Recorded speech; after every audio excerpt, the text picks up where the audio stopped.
أعوذ بالله من الشيطان الرجيم. بسم الله الرحمن الرحيم. الرحمن علم القرآن خلق الإنسان علمه البيان.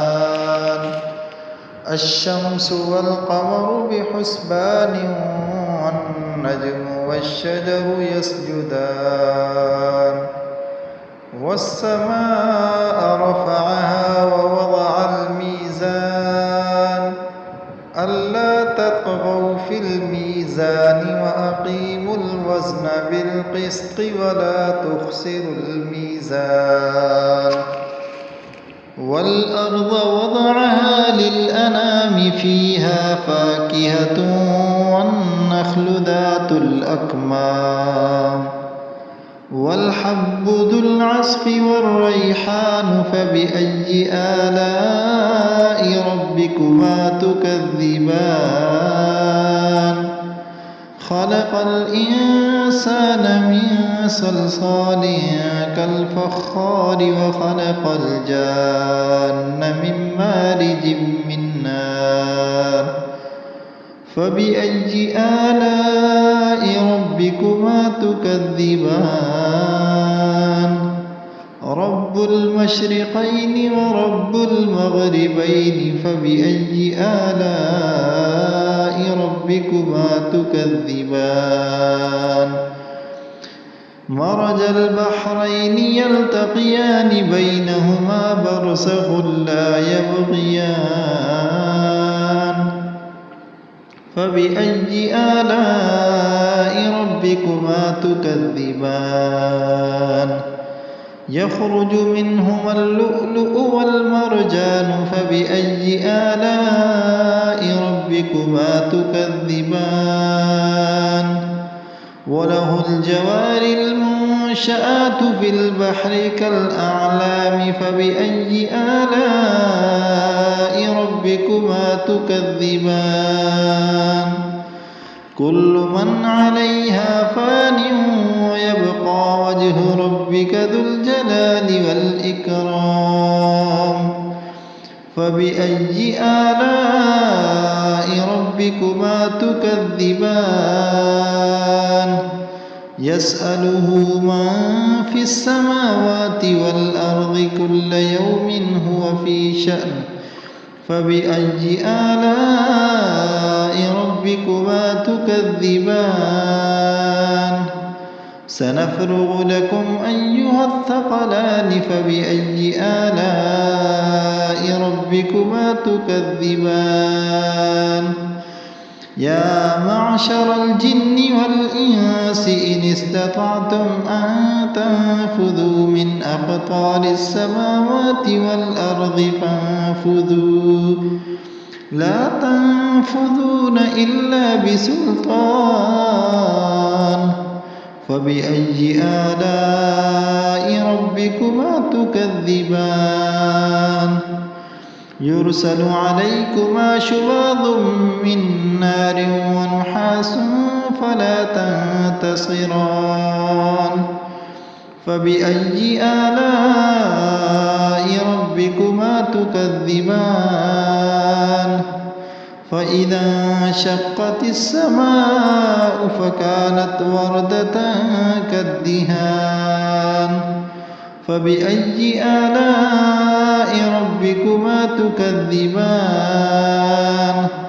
فيومئذ لا يسأل عن ذنبه إنس ولا جان فبأي آلاء ربكما تكذبان. يعرف المجرمون بسيماهم فيؤخذ بالنواصي والأقدام فبأي آلاء ربكما تكذبان.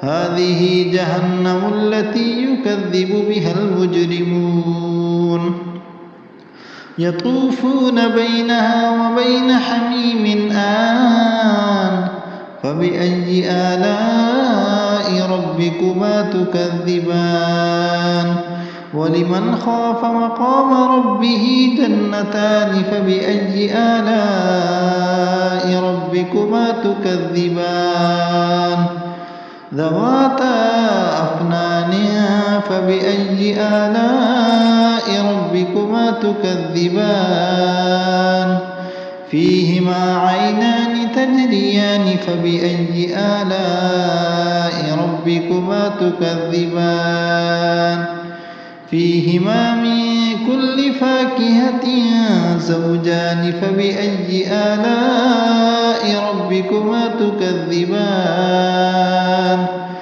متكئين على فرش بطائنها من استبرق وجنى الجنتين دان فبأي آلاء ربكما تكذبان فيهن قاصرات الطرف لم يطمثهن إنس قبلهم ولا جان فبأي آلاء ربكما تكذبان كأنهن الياقوت والمرجان فبأي آلاء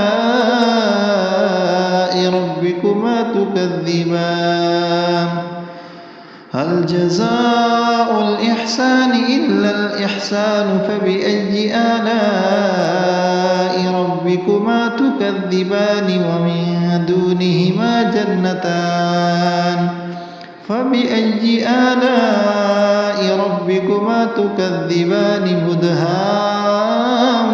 مدهامتان فبأي آلاء ربكما تكذبان فيهما عينان نضاختان فبأي آلاء ربكما تكذبان فيهما فاكهة ونخل ورمان فبأي آلاء ربكما تكذبان فيهن خيرات حسان فبأي آلاء ربكما تكذبان حور مقصورات في الخيام فبأي آلاء ربكما تكذبان لم يطمثهن إنس قبلهم ولا جان فبأي آلاء ربكما تكذبان